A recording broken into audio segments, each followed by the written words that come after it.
ပြည်သူများအားလုံးပဲမင်္ဂလာပါခင်ဗျဒီနေ့မြန်မာ Ghost Story Channel ကနေတင်ဆက်ပေးသွားဖို့ရွေးချယ်ထားတာကတော့အောက်လန်းဘိုးထင်ဇာတ်လမ်းတွေပဲဖြစ်ပါတယ်အားလုံးစိတ်သိပြီဆိုရင်နားဆင်ခန်းစားပေးကြပါဦးခင်ဗျဦးအောင်လေးမောင်ဘိုးထင်မနက်စောပေးပင်ရွာထဲမှာထွက်လာပြီးအင်ဂျင်ရွာကိုသွားနေကြတယ်ယခုတွင်တော့မောင်ဘိုးထင်အကင်းပါသွားပြီဖြစ်တော့တယ်ထမင်းကိုစစ်သုံးဟန်ကောကြိုင်နဲ့ထဲ့ကလွယ်ထဲထည့်လာသလိုစစ်သုံးရေဘူးနဲ့လည်းရေထည့်လာခဲ့တယ်ထမင်းတိုင်းကဒီဇိုင်းနဲ့ရှိတာကြောင့်ဦးအောင်ကိုထမင်းထုတ်လာတဲ့အကြောင်းပြောလိုက်တယ်အဖကျုပ်ထမင်းထုတ်လာတယ်ဗျကောင်းတာပေါ့ကွာသွားမှာကလည်းဝေးသားကိုအဖအတွက်ကတော့ကျုပ်အိမ်မက်နဲ့ထမင်းထုတ်လာတယ်ကျိုင်းကဘာဖြစ်လို့လဲကွာကောင်းလေးကကျိုင်းကကျုပ်တယောက်စာပဲရှိတယ်လေဗျာအဖအရင်သွားတော့ထမင်းထုတ်လို့လားမထုတ်ဘူးလေကွာမထုတ်ပဲအငတ်ခံတာမလားအဲ့တော့အိမ်မက်နဲ့ထုတ်ခဲ့တာတော့ကျင်းတတ်ဗျာအေးပါကွာမင်းကတော့လေဒါနဲ့ဘာဟင်းနဲ့ထုတ်လာတယ်ကွာအဖတော့အမဲသားဗျကျုပ်တော့ငှက်သာ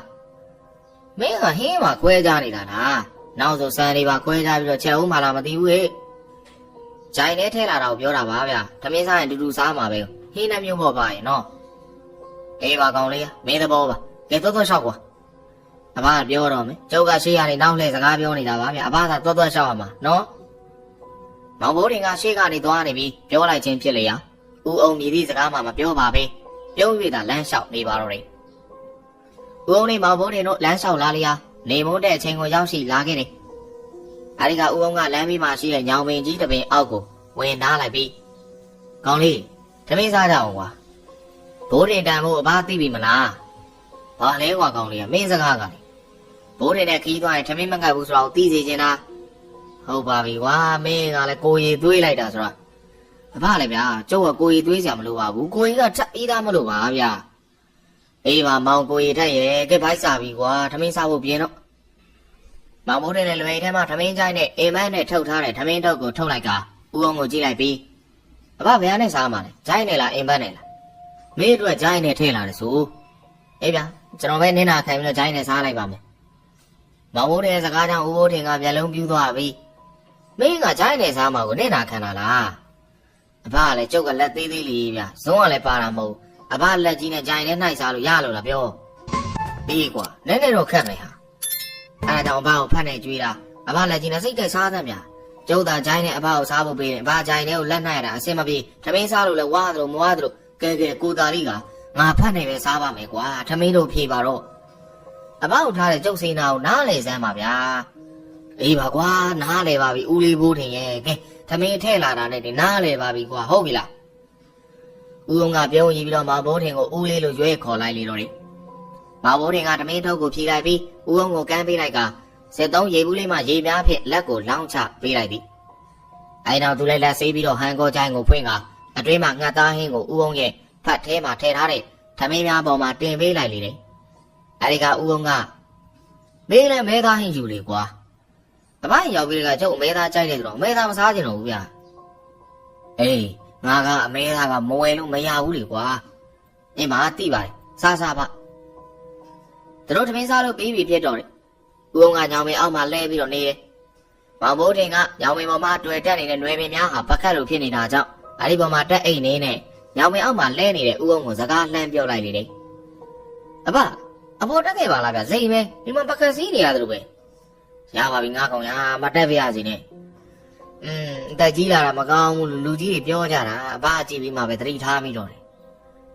ဦးအောင်ကမိတ်ထားတဲ့မျက်လုံးကိုဖွင့်လိုက်ပြီးအပေါ်မှာမောင်ဘိုးတင်ကိုကြည့်လိုက်လေ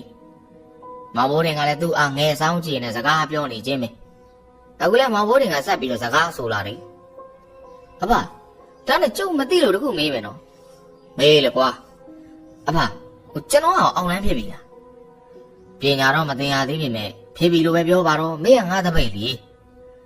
ကျုပ်ကြားဘူးလားတော့အောက်လန်းနဲ့ညစ်ပတ်တယ်တဲ့ရေလည်းမချိုးပြောတယ်ကျုပ်တော့တန့်နေပါလားပါဟာမင်းပြောမှငါလည်းသတိထားမိညစ်ပတ်ပြီးစုပ်ပြတ်နေမှအောက်လန်းမဟုတ်ဘူးကွာဘယ်တော့မှအောက်လန်းတယ်လေအဖြူနဲ့အမဲရှိတယ်ကွာငါတို့ကအမဲတွေနောက်ထပ်လူတွေကအဖြူတွေဘယ်သူတွေလဲဖိုင်အထက်လန်းတွေပေါ့ကွာငါတို့မှကသီလားမရှိဘူးတို့ပေမဲ့ကျင့်ဝတ်တော့ထားလို့ရတယ်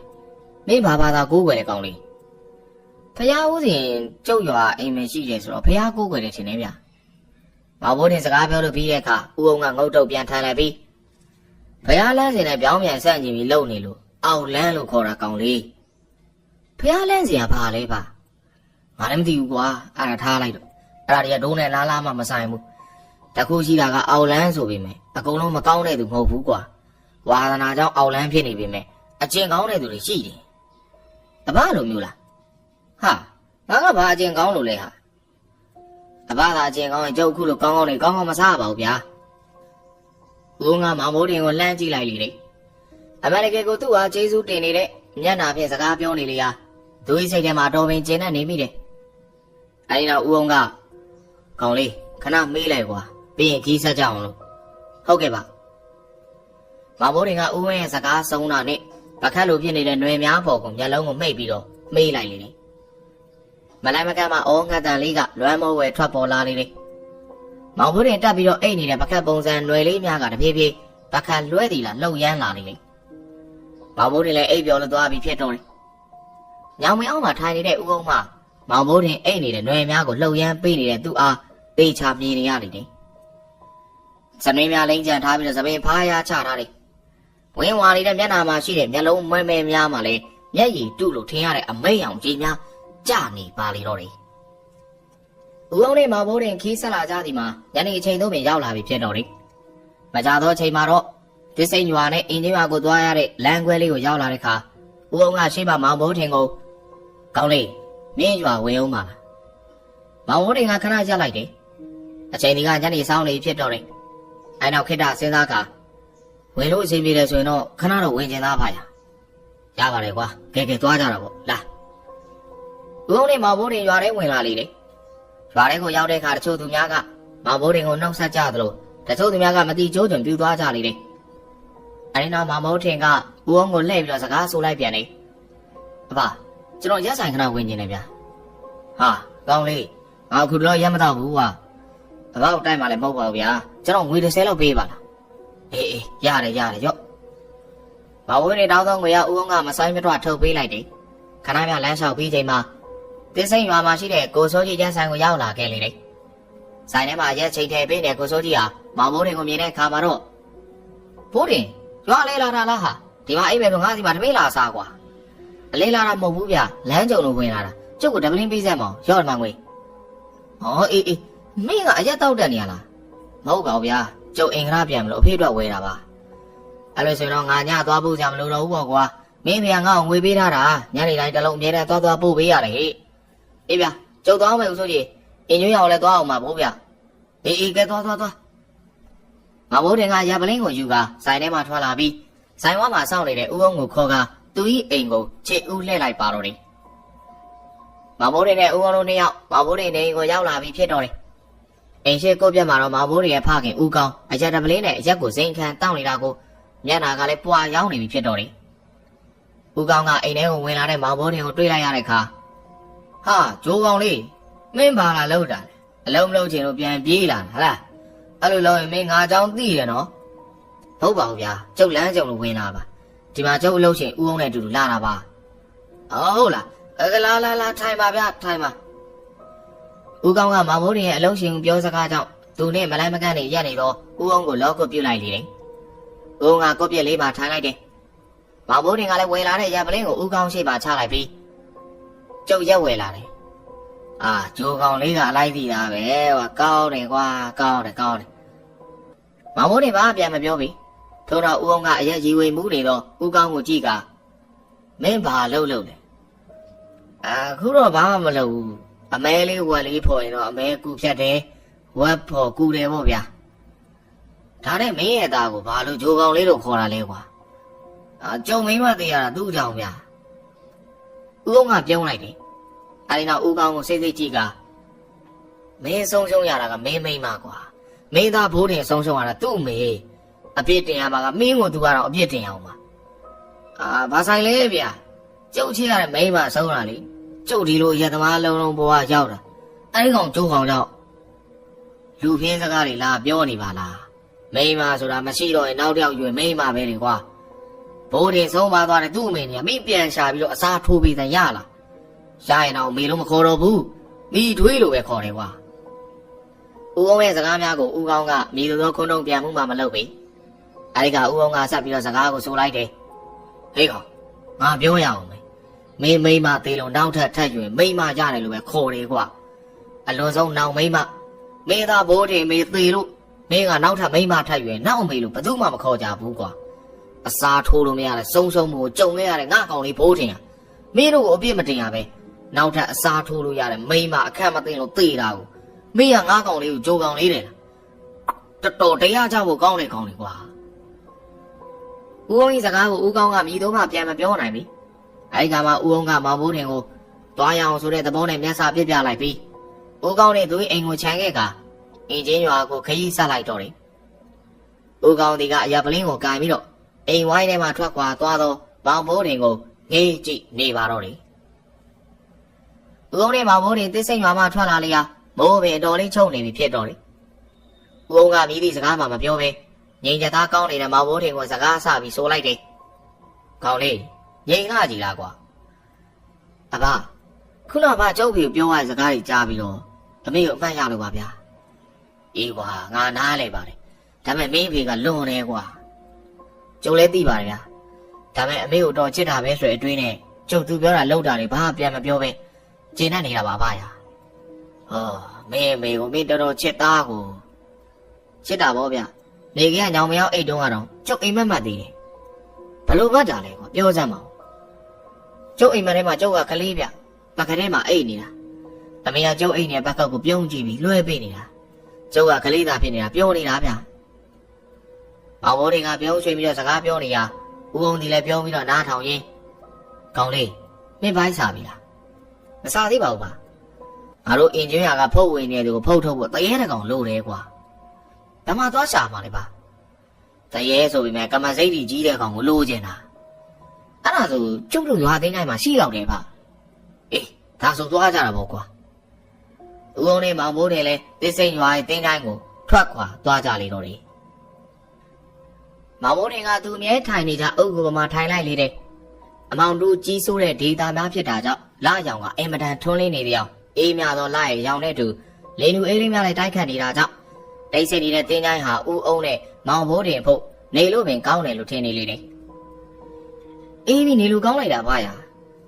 အေးကွာရွာတွေကလူတွေကဘုရားရဲ့တရားရဲ့နေရတာအေးချမ်းလိုက်တာလို့ပြောဘူးလေငါလည်းသိချာမသိပါဘူးကွာဒါပေမဲ့အခုတင်းချိုင်းရိတ်ကပို့ပြီးတော့အေးချမ်းပြီးနေလို့ကောင်းတယ်ဆိုတာအဲ့လူတွေမသိလို့ဖြစ်မယ်အဖတော့ပြောတော့မယ်ဗျာဘယ်ချိန်တည်းဖမ်းမှလဲတင်ပြအောင်ဗျာတင်းရတာမခတ်ပါဘူးကွာမင်းဆိုပိုတော့မခတ်သေးမင်းလိုကြောက်ကလမ်းမှမသိတဲ့ကောင်ကဘာမှတော့သိတင်စရာမလိုမင်းကိုစိမ့်မင်းအောင်ထိုးတဲ့အတက်နဲ့မန်တန်အတက်ကတော့နောက်မှတဖြည်းဖြည်းတင်ပြီးမယ်ကွာဟုတ်ပါဦးငါအုပ်ကပေါ်ချိန်လွဲချထိုင်လိုက်ပြီးတဲ့နောက်မောင်ဘိုးတင်ကိုကြည့်ကအခုကသေးဖမ်းတာမဟုတ်ဘူးကွာမွေးတာအရင်ငါလာတာကဖမ်းတာကိုတိုက်ချင်တဲ့အိမ်ကိုတရေရဲ့စိတ်ဆွဲလန်းမှုတဲ့အရာတွေကိုယူပြီးတော့သွားမြုပ်တာပေါ့ကွာပြီးတော့အဲ့ဒီမှာရှိသေးတာပဲဒေါသထွက်နေတဲ့တရေတွေကအဲ့ဒီအိမ်မှာ၆လန့်ကြပေါ့ကွာအော်ဟုတ်သဘောပေါက်ပြီပါအခုကမွေးမှာလားဟုတ်တယ်ငါတို့သူ့ကိုကြွေးမွေးပြီးနေရာတနေရာပေးထားမယ်လိုအပ်ရင်ခိုင်းမယ်ပေါ့ကွာဟုတ်ကဲ့ပါ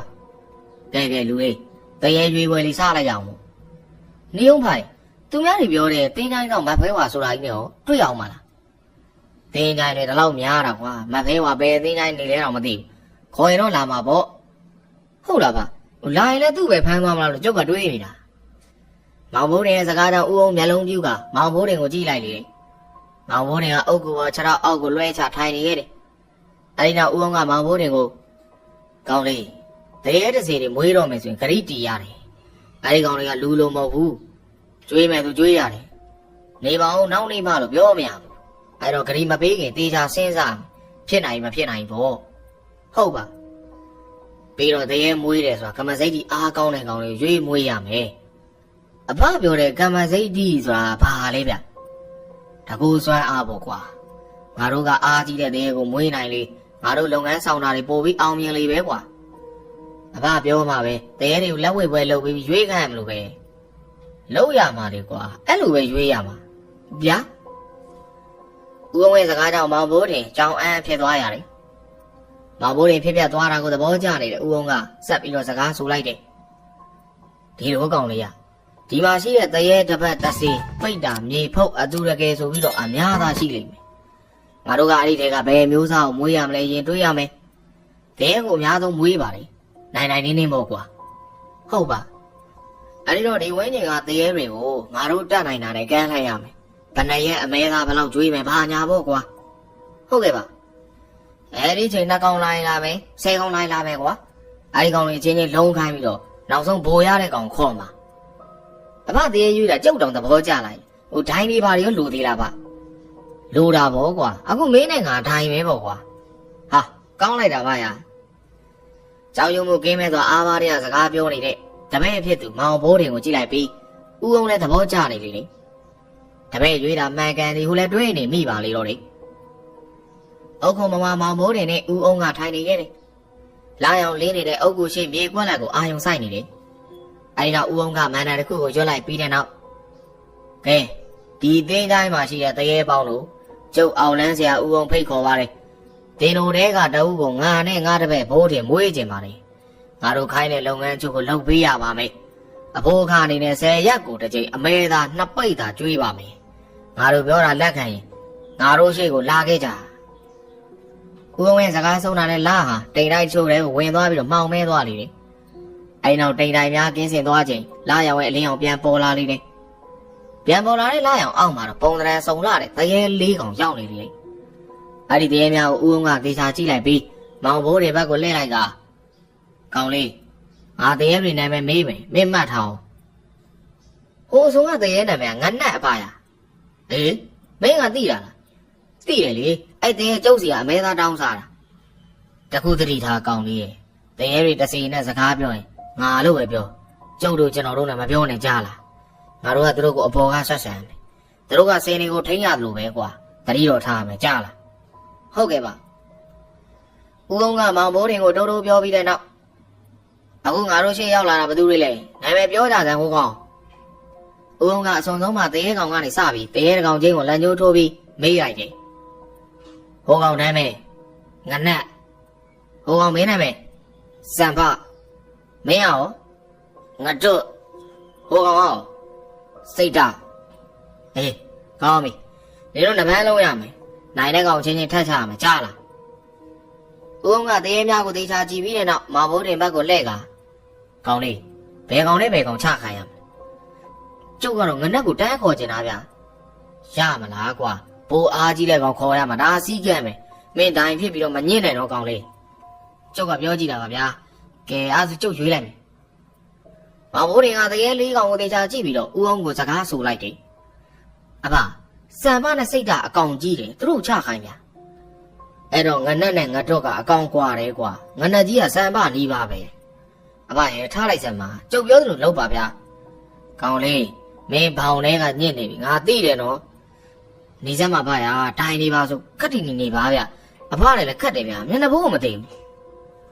မောင်ဘိုးရဲ့စကားကြောင့်ဦးအောင်မျက်လုံးမှာပိတ်တက်သွားရတယ်တဲမလွယ်တဲ့ကောင်ပါလားဟုလည်းတွေးရင်တဲများပဲလှဲ့ကကဲစံမနဲ့စိတ်ဓာတ်ချတော့တရေနဲ့ကောင်လုံးထွေးနေလေလေမြန်လုံးတဲ့အတွက်အရင်ပဲမြသဏ္ဍာန်သာမြင်နေရတယ်အတော်ကြာတဲ့ခါမောင်ဘိုးတွေကစိတ်မရှိဖြစ်ကအဖဒီကောင်လေးကိုဒီတိုင်းချခိုင်းနေတစ်သလုံးပြီးမှမဟုတ်တော့အေးတခါတလေတရက်လောက်ကြာတယ်ကွာဟာအဲ့လောက်ကြီးမစောင့်နိုင်ဗျာအကြာကြီးကိုစိတ်မရှိဘူးမောင်ဘိုးတွေကပြောပြောဆိုဆိုမတ်တက်ရက်လိုက်ပြီးဟဲ့ကောင်လေးရက်စမ်းမောင်ဘိုးတွေရဲ့စကားကြောင့်လုံးထွေးနေတဲ့တရေစံပနဲ့စိတ်ဓာတ်တွေရက်လိုက်ကြတယ်အဲဒီကမောင်ဘိုးတွေကထပ်ပြီးတော့စကားဆိုလိုက်တယ်မင်းတို့မရွေးဘူးငနက်လာခဲ့မင်းကိုရွေးတယ်ငနက်ကဦးအောင်တို့နားကိုကတ်လာခဲ့တယ်ကျန်တဲ့တရေများကမချေမနှက်ဖြစ်ကနေရမောင်ဘိုးတွေကဦးအောင်ကိုတိုးတိုးနဲ့စကားပြောလာတယ်အဖဟိုကောင်လေးမကျင်တဲ့လူလာချရင်ဘာတားပြုံလို့မင်းကစီးဖောက်တာကိုဘယ်ကျင်နဲ့မလဲအဖပြောတော့စင်နေလိုပဲဆိုဒီကောင်လေးကျုပ်တို့စကားကိုနားကိုထောင်းအောင်မယ်ဟေးပါကွာငါမင်းကိုလက်တွေ့သင်ခန်းစာတွေပေးနေတာမင်းကငါ့ကိုတော့ပညာလေးပြန်သင်နေပါလားကွာဟုတ်တယ်လေဗျာသူတို့ချတာကြာကြီးမစောင့်နိုင်တော့အခုတော့အချိန်လေးနေဘိုင်လဲစာနေဗျာကျုပ်ကငနက်ကိုတော့ခေါ်လိုက်ပြီဘာထပ်လုပ်ရမလဲစာချုပ်လုပ်ရအောင်မယ်ဟမ်အဖစာချုပ်လည်းရှိသေးလားအဖတို့လောကလည်းတကယ်ကိုအစမ်းနေပဲဗျို့ဦးအောင်နဲ့မောင်ဘိုးတွေစကားပြောနေချိန်မှာဂျန်နဲ့တရေ3ကောင်ထမ်းမှ6ကက်ကအကွဲကွဲစကားသံများပေါ်လာကြတော့တယ်မကျင်တော့ဘူးငါတို့မကျင်တော့ဘူး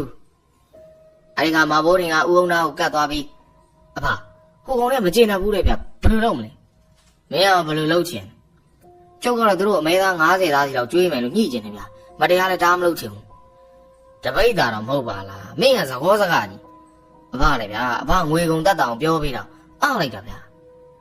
အေးပါကွာမရတော့လည်းငါပညာပြရတာပေါ့ဦးအောင်ကအုတ်ကူချိန်သားမှာမြေကြီးမုံများကိုလက်နဲ့ကုပ်လိုက်ပြီးမင်းတို့မကျင်းနဲ့လည်းငါလိုဆရာကခရုစိုက်เสียလားမင်းတို့တနာလို့တကောင်မနဲ့ပြမဲသား90သားစီကျွေးမယ်ကျင်းနဲ့လားအကျင်းတော့ဘူးမကျင်းတော့ဘူးတဲသုံးကောင်အဲ့ဒီလိုပြောပြီးတော့ဦးအောင်တို့နားကိုတိုးလာရဦးအောင်ကမြေမုံများစုပ်ကင်ထားတဲ့သူ့ရဲ့လက်ကိုပါဇက်နဲ့တစ်ချက်မှုတ်လိုက်ပြီးငါလိုဆရာကိုတရေစုပ်တွေကအန်တုကုန်နေတော့သိသမ်းကွာဦးအောင်ကအရှိကိုတိုးလာတဲ့တရေသုံးကောင်ကိုပေါက်လိုက်ရမြေမုံများမှာမီးစာများတဲ့ဖြစ်ပြီးတရေသုံးကောင်တောက်လောင်ကုန်လျာကြောက်လန့်ကြတဲ့တင်းချိုင်းနဲ့ရှိတစ်ပင်များပေါ်ကိုပြေးတက်သွားကြလေတော့တယ်အဲဒီကမှမောင်ဘိုးတင်ကတပ်ပြင်းချလိုက်ကဟာအဖေတော့ဒီကောင်ကြီးကြောက်သားဗျမင်းငါမရှိရင်ဘယ်လိုလုပ်မလဲကောင်လေးကျုပ်ကလည်းဘာရှိလို့လုံရတာဗောဗျာမင်းကတော့လေကဲစာချုပ်ချုပ်ဖို့လုပ်ကြအောင်မင်းကငနက်ကိုသဘောကျနေလားဆိုတော့မင်းပဲငနက်နဲ့စာချုပ်ချုပ်လိုက်ကွာမင်းမွေးတာပေါ့ဟုတ်အဖဘယ်မှာချုပ်ရမှာလဲစာချုပ်လည်းပါမလားဦးလေဟာကောင်ရစာချုပ်တယ်ဆိုတာစကားအရာပြောတာကွာမင်းကိုရှင်းပြနေမိုးလင်းသွားမယ်လာဦးကမောင်ဘိုးတွေကိုခေါ်လိုက်ပြီးတော့မောင်ဘိုးတွေရဲ့လက်ကိုစုပ်ကင်လိုက်လေတယ်အဲနောက်တရေငနက်ကိုရှေ့ကိုလာခိုင်းပြီးတော့ငနက်မင်းကိုမြုပ်ထားတယ်ဗျာဗမာလေငနက်ကသူတို့ထိုင်နေတဲ့အုပ်ကူကိုလက်ညှိုးထိုးပြလိုက်တယ်ကဲအစင်ပြေတာပေါ့ကွာကောင်းလေးနည်းနည်းနာမယ်နော်ဦးကပြောဆိုတော့သူကြီးလွယ်ကြီးအမဲကြီးထဲမှာဓမြောင်တိုလေးကိုထုတ်ပြီးတော့မောင်ဘိုးတွေလိုက်နှုတ်ထိတ်ကိုဖောက်လိုက်တယ်အဲဒီကသွေးများစိမ့်ထွက်လာရာဦးကသူတို့ထိုင်နေတဲ့အုပ်ကူကြီးပေါ်ကျသေးပြီးကဲကောင်လေးလိုက်စို့ဟုတ်ကဲ့ပါကျုံမောင်ဘိုးတင်သည်တရေငနက်အား10ရက်ကိုအမေသာ3မိတ်သာကျွေးပါမည်မကျွေးခဲ့ပါကကျုံနဲ့ကျုံမိသားစုကိုငနက်ဒုက္ခပေးနိုင်ပါသည်ကျွေးပါကငနက်သည်ကျုပ်ခိုင်းရာကိုလိုက်နာရမည်ဖြစ်သည်ဦးအောင်တိုင်မေးတဲ့အတိုင်းမောင်ဘိုးတင်ဆိုတဲ့နေရာမှာကျုပ်ဘိုးတင်နဲ့ဦးအောင်တို့သည်လို့ဘိုးတင်ကထဲ့ဆိုလိုက်ရမှာကောင်းလေးငါနာမည်မင်းဘာလို့ထည့်တာလဲဟာကျုပ်ကငွေမရှိဘူးလေဗျာအဘမကျွေးလို့ကျုပ်ဒုက္ခရောက်မှာပေါ့အဲ့ဒါကြောင့်အဘကထည့်ရတာကောင်းလေးမင်းတော်ညံပြေးတဲ့ကောင်ပဲဦးအောင်ဒီတပည့်ကျော်မောင်ဘိုးတွေကသဘောကျသွားစကားဆိုလိုက်ပြီးတော့ငနက်ကိုကိုရောင်ဖြောက်ပြီးလိုက်စီကအင်ဂျင်ရွာကိုထွက်သွားကြလေတော့တယ်ဦးအောင်ရဲ့ပညာကြောင့်တရေငနက်ရွာထဲကိုခက်ခဲမရှိလိုက်ပါနိုင်ခဲ့ပြီတဲ့ရွာထဲမှာတော့အိမ်များမှာအလိမ့်အောင်မရှိတော့ပြီတို့ပေမဲ့ရွာလေကအိမ်လေးတစ်လုံးမှာတော့မီးရောင်ရှိနေလေရာအဲ့ဒီအိမ်လေးတွေကိုဝင်သွားလိုက်ကြတယ်အိမ်ဝိုင်းထဲကိုဝင်လိုက်တာနဲ့ဇပွဲတန်းရမှလူကြီးလေးယောက်မီးဖို့ဖိုးပြီးတော့ထိုင်နေကြလေတယ်ဦးအောင်တို့ဝင်လာတာကိုမြင်လိုက်တဲ့အခါဆရာကြီးဦးအောင်လားဗျဟုတ်ပါတယ်နောက်ကျလိုက်တာဆရာကြီးမလာတော့ထင်နေတာဦးအောင်နဲ့အဲ့ဒီလူကြီးတို့စကားပြောနေစင်မှာမောင်ဘိုးတွေကဦးအောင်ရဲ့ခါးကိုတို့နေရမှာဗါတဲ့ကောင်လေးရဲ့စကားပြောနေတယ်လေကွာအဖဗိုက်စာပြီဗျာအချိန်လဲကြည့်အောင်မောင်ဘိုးတွေမှာတိုးတိတ်ပြောပေမဲ့တခြားလူကြီးများကကြားသွားက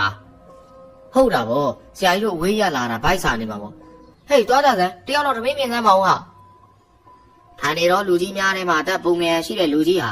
အိမ်မောင်ဝလင်းများတက်သွားလိုက်လေအဲ့ဒီချိန်အိမ်မောင်မမိမတန်တန်ထွက်ပေါ်လာလေတယ်အကောင်လေးဝင်မခံနဲ့အကောင်လေးဝင်မခံနဲ့အဲ့ဒီတန်ကိုကြားတဲ့အခါဦးအောင်ကနောက်ကိုလှည့်လိုက်ပြီးငနက်အော်နေတဲ့ကောင်ပါဇက်ကိုသွားပိတ်ဆန်ကွာဒီလိုဖုံးလောက်ကတော့မင်းအေးစေးပါကျန်တာငါခိုင်းမှလို့ကြားလာဦးအောင်ရဲ့စကားဆုံးပြီးတိတ်မကြမီအိမ်မမအော်နေတဲ့အတန်ဟာတိတ်ဆိတ်လို့သွားနေတယ်ဦးအောင်ရှိမှရှိနေတဲ့လူကြီးများသည်ပင်ဦးအောင်ကမဝင်မင်းဖြစ်နေကြအိမ်ပေါ်တက်ပြီးတော့ထမင်းသွားပြန်တဲ့လူကြီးပြန်ဆင်းလာကထမင်းစားလို့ရပါဗျာအဲ့ဒီလူရဲ့အတန်ကိုကြားတဲ့ကောင်မောင်ဘိုးတွေပြုံးဆွင်သွားလိမ့်တယ်ဦးအောင်မှကြံတဲ့လူကြီးများနဲ့စကားပြောနေပြန်လျာဦးအောင်ရဲ့လက်ကိုဆွဲ၍အိမ်ပေါ်ကိုတက်ရန်မောင်ဘိုးတွေကဆွဲခေါ်နေပါတော့တယ်ဦးအောင်နဲ့မောင်ဘိုးတွေဟာတမင်းစားပြီးလို့အိမ်ရှိကမ်းမှာရှိတဲ့ဖုံးဝင်ရဲ့သူနားမှာထိုင်နေကြတယ်ဖုံးဝင်နေတယ်လို့ပြောတဲ့သူမှာအမေအိုကြီးတယောက်ဖြစ်ပြီးတော့ပိန်လီနေပြီးမျက်လုံးလိုမဟောက်ပက်ဖြစ်နေပြီအကျိုးပေါ်ရည်တင်ဖြစ်ကကြောက်စရာအသွင်မြင်ရှိနေလေတယ်အဲ့ဒီအမေဝဲမျက်လုံးများကပြိုးကြောင်ကြောင်နဲ့ကိုယ်ခန္ဓာနဲ့မလိုက်အောင်ဆူချနေပြန်တယ်ဦးအောင်အဲ့ဒီအမေကိုသေချာကြည့်လိုက်တယ်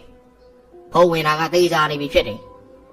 အနားမှာတော့အဲ့ဒီအမေအိုကြီးရဲ့ဝိညာဉ်ဟာအမေအိုကြီးရဲ့ကိုယ်ခန္ဓာအနားမှာဝိတ်လေနေလေတယ် အဲ့တော့အမေရဲ့